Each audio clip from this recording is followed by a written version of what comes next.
Friday night, black and white, episode 1, take 1,000,001. Hey there! Shortly after I purchased my XPro-3 and 23mm prime, I practiced with doing some test shots around Central Florida. I really liked the tactile controls and the overall feel of this camera. I decided it kind of had some sort of personality all its own. The image quality was unique, just as described by other YouTubers, and I was anxious to do some street photography with it. After all, I got this camera because it would force me to work a little harder and become a little more disciplined with my in-the-moment work. Well, that's an understatement, as you'll soon see. I ventured out to downtown Orlando a few Friday evenings ago to give it a try. I confidently grabbed a few test shots, a nice church against the sky for good karma, and the mysterious store at the top of an outdoor back stair. I actually kind of like this shot, especially the windows and the light against them, along with the starkness of the brick facade. Yeah, I thought I was ready, so off I went for the real thing. A great opportunity right off the bat, but I had the shutter speed too slow, was kind of asleep at the wheel, and I missed it. At least I thought, hey, I look kind of cool with this beautiful machine.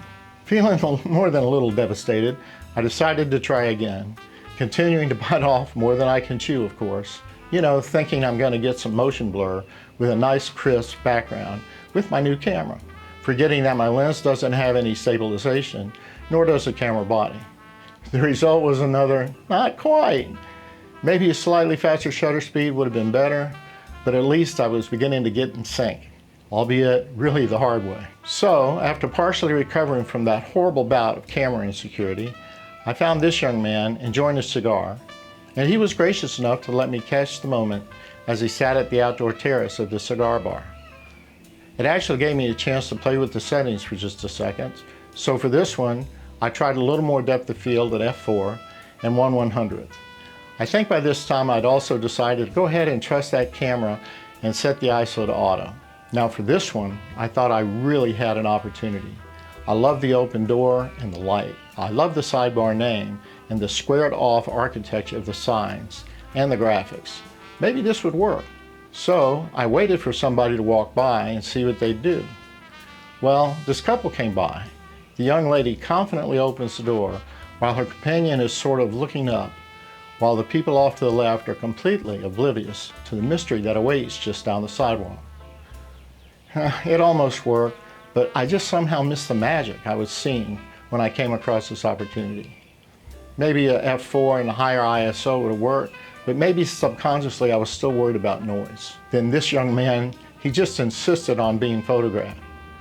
Actually, I felt a little better about this one, with the businessman in the background offering a bit of sobriety to the image while my eager subject pointed the way to heaven, or maybe just to the munchies available at the Walgreens across the street. Moving on, I like the way this one turned out, despite the camera settings. The flag, the motion blur, the reflection of the sign mimicking the flag on the building. Here's the color version, and you can see the red reflection working well against the flag. I like the softness of the wide aperture and the slower shutter speed, but it was unintentional as I was still learning how this camera feels in real time. Now, this one is closer to what I try to look for, and it boosted my morale a bit. It's my second favorite of the night. I like that stills capture a point in time, leaving that backstory to speculation. On this one, I like the light and the shallow depth of field suggesting the possibilities awaiting our subject if he could only know if his fame and fortune awaited atop those stairs. As I headed back to the car, this shot came into view, and I was feeling a little more secure about using higher ISO and faster shutter. This young lady presumably waiting for her date, and obviously feeling kind of lonely. Her shadow on the wall, the contrast of the people off to the left, bathed in light, conversing together without a care in the world, as she waits in silence with her back turned to them. The architecture of the building, the wings at the top, the street light, the trees, the mid-century look. This could work. It could even make this evening's pain worth it. I love this shot, and I was anxious to see how it would crop.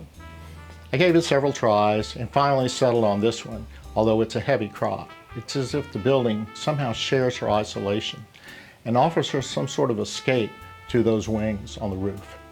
Well, definitely some lessons I learned tonight, you know. to be really technically prepared. Hey, I hope you enjoyed coming along on this little journey and that you empathized with some of my painful yet beneficial blunders. And most of all, I hope this encourages you to get out there, don't be afraid to make a few mistakes, and enjoy that passion of yours. Bye for now.